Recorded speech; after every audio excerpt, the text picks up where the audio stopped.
Good evening, नमस्कार। आप सबका स्वागत है बियॉन्ड द हेडलाइंस में, जहां हम बात करते हैं सुर्खियों से हटकर और खबर की तह तक जाते हैं। तो आज सबसे पहले सुर्खियां क्या हैं ये जान लीजिए।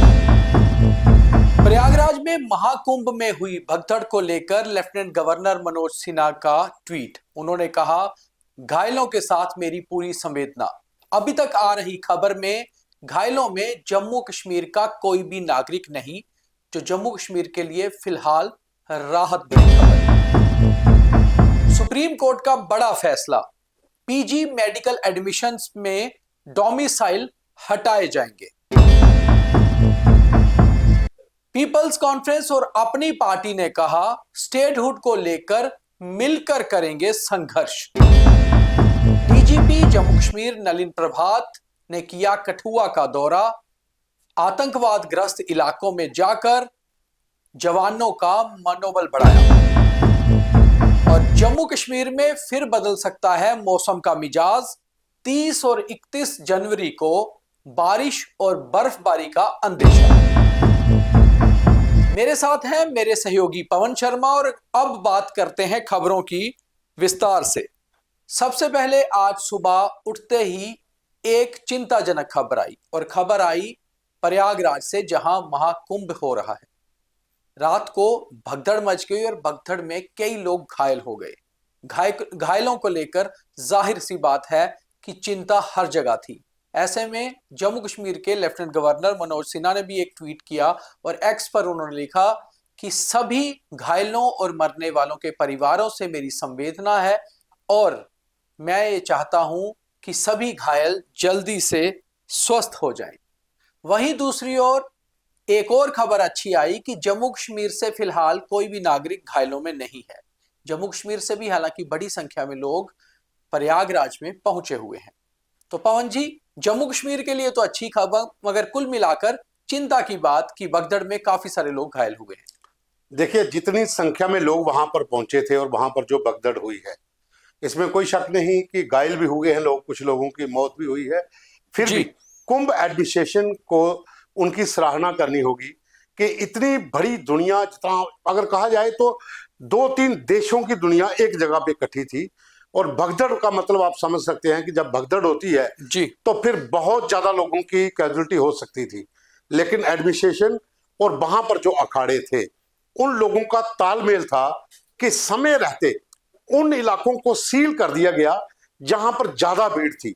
और जिस बैरिकेड को तोड़ने के बाद भगदड़ हुई थी वहां पर सुबह, वहां पर इतने ज्यादा लोग थे कि उनको रोक पाना मुश्किल था। लेकिन फिर भी जो अखाड़े थे उन्होंने अपना रुख मोड़ लिया, कहा कि अभी हम स्नान नहीं करेंगे जब तक लोगों को वहां पर संभाला नहीं जाता। और अगर साधु भी आ जाते और दुनिया पीछे वाले बैरिकेड से भी भागना शुरू होती तो ना जाने कितनी तबाही होती थी।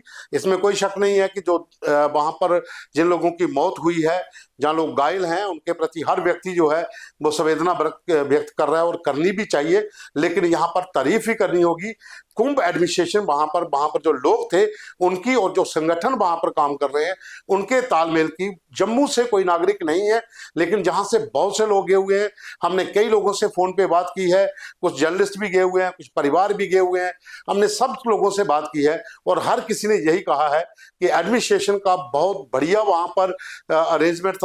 नहीं तो ना जाने कितनी दुनिया और मर सकती थी, कितने लोग और घायल हो सकते थे। तो ये एडमिनिस्ट्रेशन ने वहां पर बढ़िया तरीके से भगदड़ के बाद जो एक्शन लिया कि तमाम जो बैरिकेड्स थे उन इलाके के लोगों को डाइवर्ट कर दिया कि अगर वापस भी दुनिया दौड़ के आती है तो खुला मैदान मिल जाए। और साधुओं ने वहां पर जाने से पहले ही अपना रुख मोड़ लिया कि वो दोपहर के बाद स्नान करेंगे।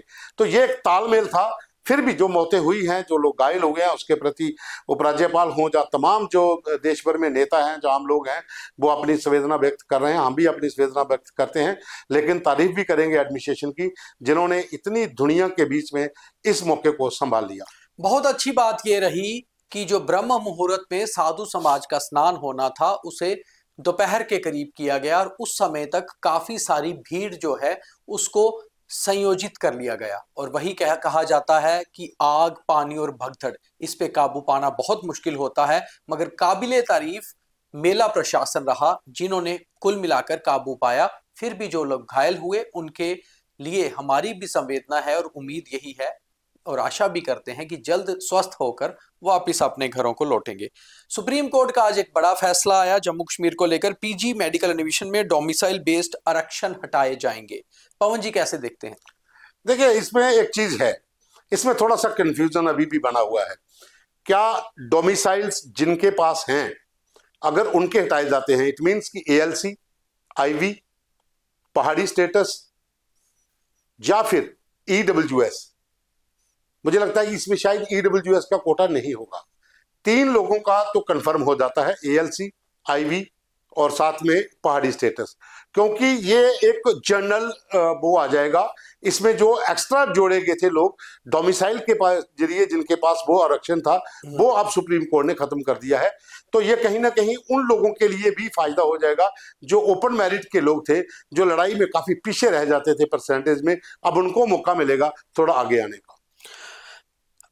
पीपल्स कॉन्फ्रेंस और अपनी पार्टी, ये दोनों ऐसी पार्टियां थी जिनकी जम्मू कश्मीर के चुनावों में बहुत बड़ी हार हुई, यहां तक कि कहा जाए कि बुरी हार हुई। मगर ये दोनों पार्टियों ने फैसला किया है कि ये मिलकर संघर्ष करेंगे स्टेटहुड वापस लाने के लिए, रेस्टोर करने के लिए।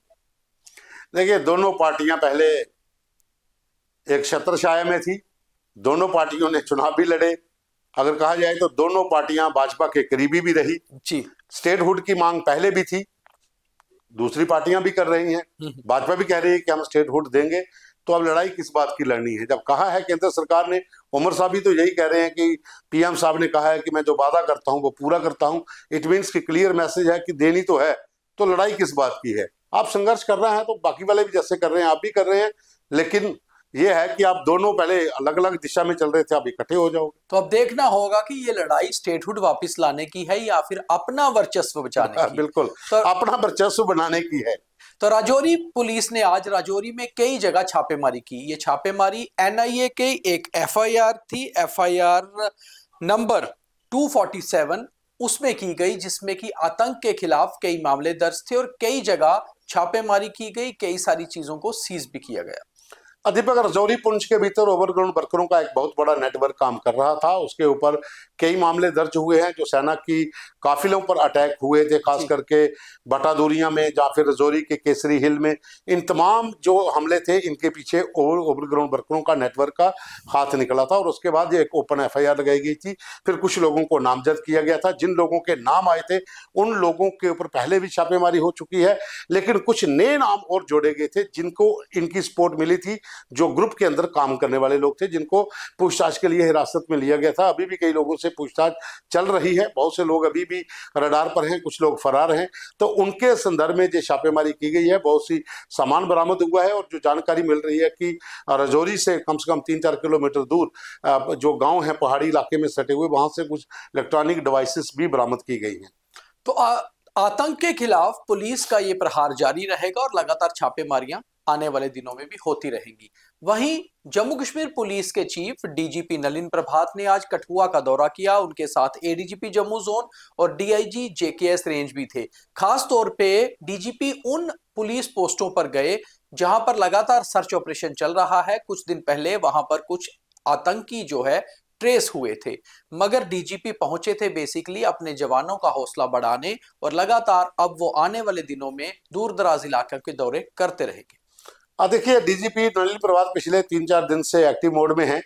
रामबन का दौरा किया था, उसके बाद आज कठुआ का है। डीआईजी शिव कुमार शर्मा उनके साथ थे और वहां पर तमाम सेना के अधिकारी, सीआरपीएफ के अधिकारी और एसओजी जम्मू की टीम, डिस्ट्रिक्ट कठुआ के एसएसपी और उनकी टीम, बिलावर के तमाम उन इलाकों में वहां पर दौरा हुआ है, जवानों से मिले हैं, उनका हौसला बढ़ाया है। 26 जनवरी को आपको पता होगा वहां पर भारतीय सेना के एक कैंप के पास कुछ संदिग्ध दिखे थे, उसके बाद उन पे फायरिंग की गई थी।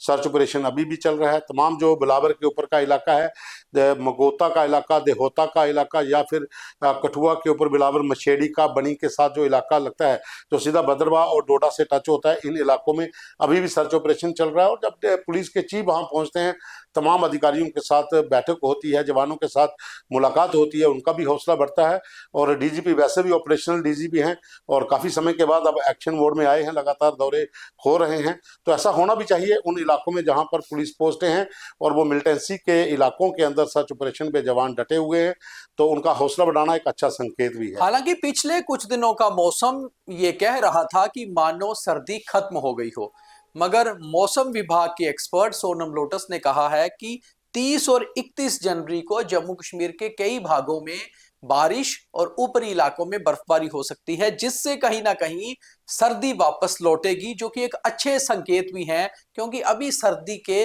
दिन काफी सारे बचे हुए हैं। दीपक, पिछले 3-4 दिन से आप देख रहे होंगे कि सुबह के समय और शाम के समय थोड़ी सी ठंड होती है, दोपहर को धूप आ जाती है, फिर गर्मी ज्यादा हो जाती है। लेकिन आज मौसम थोड़ा ढीला सा रहा है। हल्की सी धूप आई थी, उसके बाद फिर मौसम जो है वो ठंडा हो गई थी, खास करके मैदानी इलाकों में। और अगले 2-3 दिन जिस तरह से मौसम विभाग का अलर्ट भी है कि जम्मू संभाग के जो मैदानी इलाके हैं यहाँ पर बहुत ज़्यादा बारिश भी होगी और पहाड़ी इलाकों में स्नोफॉल होगा। और इस समय अगर कहा जाए तो फसल को भी ज़रूरत है बारिश की, क्योंकि जब पहले बारिश नहीं हो रही थी तब गेहूं की रोपाई करनी थी। अब गेहूं जो है वो थोड़ी थोड़ी बाहर आ गई है और कुछ इलाके ऐसे हैं जहाँ पर पानी नहीं है और वो पीली पड़ चुकी है। अगर इस समय बारिश होती है तो जो हरी हो जाएगी फसल भी, किसानों के चेहरे भी खिलेंगे और इस समय जरूरत भी है 1-2 दिन बारिश की। और उसके बाद सर्दी अगले 10 दिन और आगे चल पाएगी। नहीं तो ऐसा लग रहा था कि शायद फरवरी 10 के बाद सर्दी खत्म हो जाएगी। तो आप भी अगर सर्दी बढ़ती है तो सर्दी का मजा लीजिए, क्योंकि अब सर्दी ज्यादा लंबी चलने वाली है नहीं। इस बार वैसे भी ग्लोबल वार्मिंग या कुछ और कारणों से सर्दी उतनी लंबी नहीं खिंची जितनी नॉर्मली होती है। और रिश्तों में गर्माहट बना के रखिए, तभी सर्दी का भी मजा आता है। तो उम्मीद है आपको हमारे कार्यक्रम अच्छे लगते होंगे। हमारा क्राइम पर एक स्पेशल कार्यक्रम दोबारा कल सुबह देखिएगा, और वहीं दूसरी ओर एक और खास कार्यक्रम उमर अब्दुल्ला पर हमारा इस समय स्ट्रीमिंग है, उसे भी देखिए। और हमारे कार्यक्रम आपको कैसे लगते हैं ये लगातार बताते रहिए। बहुत धन्यवाद।